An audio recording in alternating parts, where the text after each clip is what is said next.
Hi friends, welcome back to my channel. ಇವತ್ತು ನಾನು ಮಂತ್ರಾಲಯ trip ವ್ಲಾಗ್ನ ಕಂಟಿನ್ಯೂ ಮಾಡ್ತಾ ಇದ್ದೀನಿ. ಸೊ ನಾವಿವತ್ತು ಮಂತ್ರಾಲಯದಿಂದ ಸುಮಾರು 19 ಕಿಲೋಮೀಟರ್ ದೂರದಲ್ಲಿರುವ ಪಂಚಮುಖಿ ಆಂಜನೇಯ ದೇವಸ್ಥಾನಕ್ಕೆ ಹೊರಡ್ತಾ ಇದ್ದೀವಿ. ಸೊ ರಾಯರು ಮಂತ್ರಾಲಯದಲ್ಲಿ ಹೋಗಿ ನೆಲೆಸುವ ಮುನ್ನ 12 ವರ್ಷಗಳ ಕಾಲ ತಪಸ್ಸು ಮಾಡಿರುವಂತಹ ಈ ಪ್ಲೇಸ್ ಆಗಿದೆ. ಇಲ್ಲಿ ರಾಯರು ಹನುಮಂತನ ದರ್ಶನವನ್ನು ಪಡೆದಿದ್ದರು ಅನ್ನುವಂತಹದ್ದು ಕೂಡ ಇದೆ. ಸೊ ಇಲ್ಲಿ 12 ವರ್ಷಗಳ ಕಾಲ ತಪಸ್ಸನ್ನು ಆಚರಿಸಿ ಆಂಜನೇಯನು ಪಂಚಮುಖಿಯಾಗಿ ದರ್ಶನ ನೀಡಿರುವಂತಹ ಪುಣ್ಯಕ್ಷೇತ್ರ. ಇದು ರಾಯಚೂರಿನ ಗಾಂಧಲ್ ಗ್ರಾಮದಲ್ಲಿರುವಂಥದ್ದು.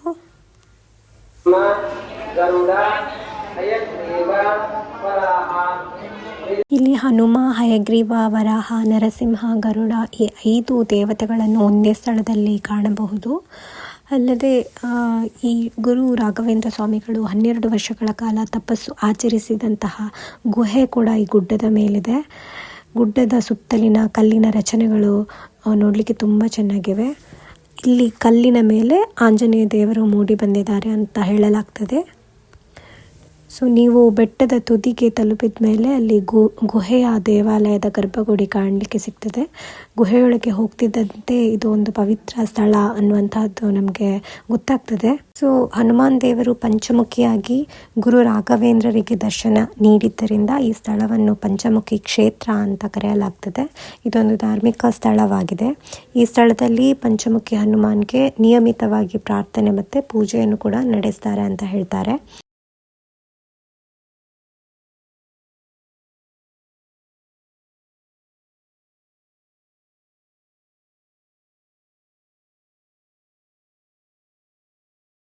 ನೆಕ್ಸ್ಟ್ ಇಲ್ಲಿಂದ ನಾವು ಮಂತ್ರಾಲಯದಿಂದ 20 ಕಿಲೋಮೀಟರ್ ದೂರದಲ್ಲಿರುವಂತಹ ಬಿಚ್ಚಾಲೆ ಶ್ರೀ ರಾಘವೇಂದ್ರ ಸ್ವಾಮಿಯ ಮಠಕ್ಕೆ ಹೊರಟ್ವಿ. ಇಲ್ಲಿ ಫಸ್ಟ್ ನಮಗೆ ಬಿಚ್ಚಾಲಮ್ಮನ ದೇವಸ್ಥಾನ ಸಿಗುತ್ತೆ. ಸೊ ಈ ದೇವಸ್ಥಾನದ ವಿಶೇಷತೆ ಏನಂತಂದರೆ ಈ ಕಟ್ಟಡವನ್ನು ಬಾಳೆಹಣ್ಣು ಮತ್ತು ಬೆಲ್ಲದಿಂದ ತಯಾರಿಸಲಾಗಿದೆ ಅಂತ ಹೇಳ್ತಾರೆ. ಅಲ್ಲದೆ ಇದರ ಮುಂಭಾಗದಿಂದ ಹೋದರೆ ನಮಗೆ ಶ್ರೀ ರಾಘವೇಂದ್ರ ಸ್ವಾಮಿಗಳ ಏಕಶಿಲಾ ಬೃಂದಾವನಕ್ಕೆ ಹೋಗಬಹುದು. ಈ ಬಿಚ್ಚಾಲೆ ಎನ್ನುವಂತಹ ಗ್ರಾಮವು ಶ್ರೀ ರಾಘವೇಂದ್ರ ಸ್ವಾಮಿಗಳ ಅನುಯಾಯಿಗಳಿಗೆ ಒಂದು ಮಹತ್ವದ ಸ್ಥಳ ಅಂತ ಹೇಳ್ತಾರೆ. ಅಂದರೆ 2009ರಲ್ಲಿ ಮಂತ್ರಾಲಯಕ್ಕೆ ಅಪ್ಪಳಿಸಿದ ಪ್ರವಾಹ ಇಡೀ ಬಿಚ್ಚಾಲೆ ಗ್ರಾಮವನ್ನು ಮುಳುಗಿಸಿತ್ತು. ಆದರೂ ಕೂಡ ಇಲ್ಲಿ ಇರುವಂತಹ ಈ ಕಲ್ಲುಗಳು ಮತ್ತು ಕುರುಹುಗಳನ್ನು ನಾವು ಇವಾಗಲೂ ಕೂಡ ಇಲ್ಲಿ ನೋಡಬಹುದು ಅಂತ ಹೇಳ್ತಾರೆ. ಈ ಒಂದು ಮಠದಲ್ಲಿ ಗುರು ರಾಘವೇಂದ್ರ ಸ್ವಾಮಿಗಳು ತಮ್ಮ ಮುಖ್ಯವಾದ ಶಿಷ್ಯರೊಂದಿಗೆ ಕೆಲವೊಂದು ವರ್ಷಗಳ ಕಾಲ ಇಲ್ಲಿ ಇದ್ದರು ಅನ್ನುವಂತಹದ್ದು ಕೂಡ ಇದೆ. ಅಪ್ಪಣ್ಣಾಚಾರ್ಯರು ಮತ್ತು ರಾಘವೇಂದ್ರ ಸ್ವಾಮಿಗಳು ಈ ಸ್ಥಳದಲ್ಲಿ ಕೆಲವೊಂದು ಗ್ರಂಥಗಳನ್ನು ಕೂಡ ಬರೆದಿದ್ದಾರೆ ಅಂತ ಹೇಳ್ತಾರೆ. ನೆಕ್ಸ್ಟ್ ನಾವು ಅಲ್ಲಿಂದ ಶ್ರೀ ಅಪ್ಪಣ್ಣಾಚಾರ್ಯರವರ ಮನೆ ಇತ್ತು ಹಿಂದಿನ ಕಾಲದ್ದು, ಅಲ್ಲಿಗೆ ಬಂದ್ವಿ. ಸೊ ಗುರು ರಾಘವೇಂದ್ರ ಸ್ವಾಮಿಗಳು ಮಂತ್ರಾಲಯದಲ್ಲಿ ಸಮಾಧಿಯನ್ನು ಪಡೆದ ನಂತರ ಅವರ ಶಿಷ್ಯ ಅಪ್ಪಣ್ಣಾಚಾರ್ಯರಿಗೆ ಬಚ್ಚಾಲೆಯಿಂದ ಮಂತ್ರಾಲಯಕ್ಕೆ ನಿಯಮಿತವಾಗಿ ಭೇಟಿ ನೀಡುವುದು ಕಷ್ಟಕರವಾಗಿತ್ತು.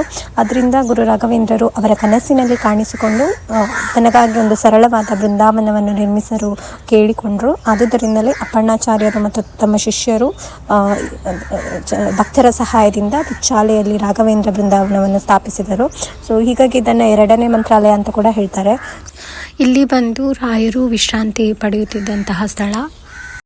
ಸೊ ಮಂತ್ರಾಲಯಕ್ಕೆ ಬಂದಂತಹ ಭಕ್ತಾದಿಗಳು ಪಂಚಮುಖಿ ಆಂಜನೇಯ ಕ್ಷೇತ್ರಕ್ಕೂ ಮತ್ತು ಈ ಬಿಚ್ಚಾಲೆಯಲ್ಲಿರುವಂತಹ ಏಕಶಿಲಾ ಬೃಂದಾವನಕ್ಕೂ ಜಾಸ್ತಿ ಬರ್ತಾರೆ. ಹಾಗೆ ನಾವು ಇದೆಲ್ಲ ಪ್ಲೇಸ್ ಕವರ್ ಮಾಡಿಕೊಂಡು ಮತ್ತು ಈವ್ನಿಂಗ್ ಮಂತ್ರಾಲಯಕ್ಕೆ ಬಂದ್ವಿ. ಇದಿಷ್ಟು ನಮ್ಮ ಮಂತ್ರಾಲಯದ ವ್ಲಾಗ್. ನಿಮಗೆ ಈ ವ್ಲಾಗ್ ಇಷ್ಟ ಆಗಿದ್ದರೆ ಶೇರ್ ಮಾಡಿ, ಕಮೆಂಟ್ ಮಾಡಿ, ಸಬ್ಸ್ಕ್ರೈಬ್ ಮಾಡಿ.